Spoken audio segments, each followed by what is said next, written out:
It's track reviews. Hey, everyone. Anthony Fantano here, internet's busiest music nerd. Hope you are doing well. And it seems that there is now a deluxe edition of the Weekend's After Hours out now that has a lot of remixes on it and stuff, but also 3 bonus tracks. And since I enjoyed the album so much and the reception of the record has been so positive and there have been a lot of people asking, I thought I would give my thoughts on the bonus cuts. Nothing Compares, Missed You, and Final Lullaby, and I don't know, see if the tracks are great, see if they add much to the record itself. I mean, I'm not usually the type of person to count bonus tracks in a review or anything like that, but considering what an interesting turn of events this record was for Abel's sound, I thought it would be interesting to go over these songs and see what they offer. So let's kick it off with the first of the 3, Nothing Compares. Ba-bam.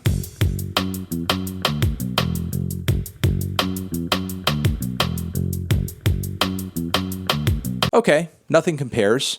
Thought that track was decent. Thought it was all right. Didn't blow me away as some of the other tunes and ballads off of this LP, but it's another very analog synth-heavy track with a vintage sheen on it. A lot of reverb, a little bit more reverb, I would say, than many of the other tracks on this record. It's just drowning in it. But I guess not to the point where it's taking the teeth out of Abel's voice or any of the instrumentation, as the analog synths are very fat, very heavy, very high up in the mix. Abel's voice is very crisp and clear, unlike the 2 opening tracks on the album, which I think really ruined those cuts.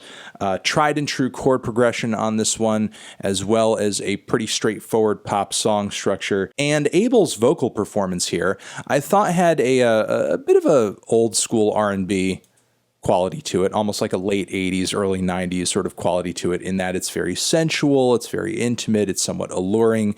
Abel's not doing his usual shtick in that he's trying to play it up as too dark, too edgy, too sad, or depressing. Generally, I would say this track is a little low on the drama. It's pretty straightforward in that it's very much a song of longing and attraction, but doesn't run too deep with those feelings or themes or anything like that.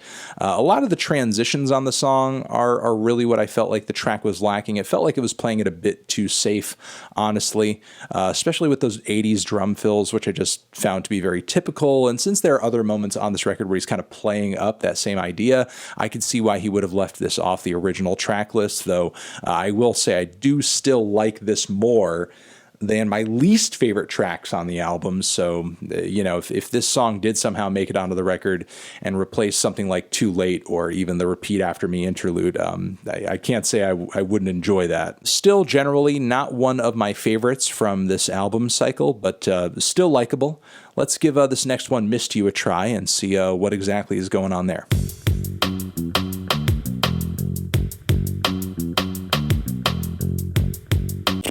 Less into this one, honestly. Another low-key ballad, which is not necessarily a bad thing, and lyrically, Abel tells a bit more of a story here, so it's slightly more the narrative cut, though not entirely. I do like the way the vocals sound, the way they're EQ'd. The performance is not bad either.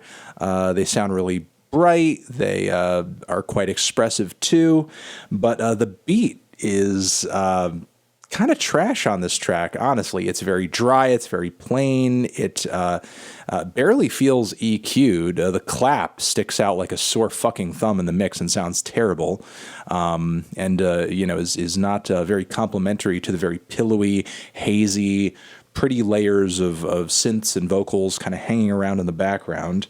I think some of the writing on this track was overly sentimental too. The whole "I miss you, baby boo," I thought was a bit much, honestly. While I did like the emotional and the narrative change of pace that this album brought, generally, this song did kind of make me miss, I wish I was listening to, more menacing Abel on this track, a more menacing The Weeknd. I feel like, this track really could have used some teeth in some way, shape, or form. Again, between the overly saccharine lyrics and the uninteresting beat, instrumental that didn't really come together either, and the premature bow out with the fade out that was just soaked in reverb. This song really could have used some more work. Let's give the last of the 3 tracks here a shot, Final Lullaby. Hopefully this one, I don't know, really lands, hoping we have an amazing track here, but given the past 2 cuts have been either ugh or so-so, don't know. Not anticipating that, but still fingers crossed. Final Lullaby. Title is at least epic.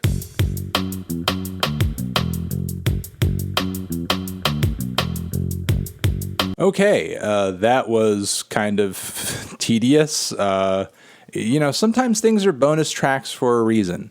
And that was certainly maybe in a way the ending, the album should have gotten something that's a bit more of a tie-up, something that has a real sense of finality, which I feel like Until I Bleed Out didn't truly have.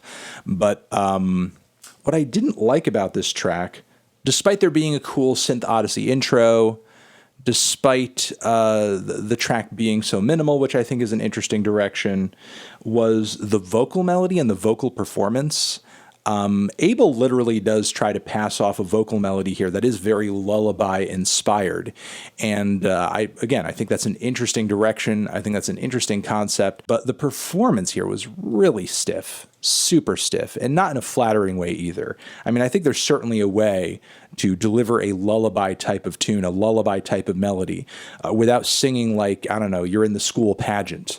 Because again, this performance was really stiff, a little passionless, I would say, in the first leg. I think he warms up a bit in the second half, but it's too little too late. The way his vocals are processed on this track is really unflattering as well. It feels almost as if I'm listening to not Abel, but an Able AI deliver the track to me, because it just sounds very, very digital in a very grating and once more an unflattering way. Again, I think if he did like a lullaby type track and actually killed it with the vocal performance, and there was more to the progression of the instrumental outside of like the synth arpeggios getting more distorted as it went along, I would love that. That would be fantastic. That would be an amazing way to end this record.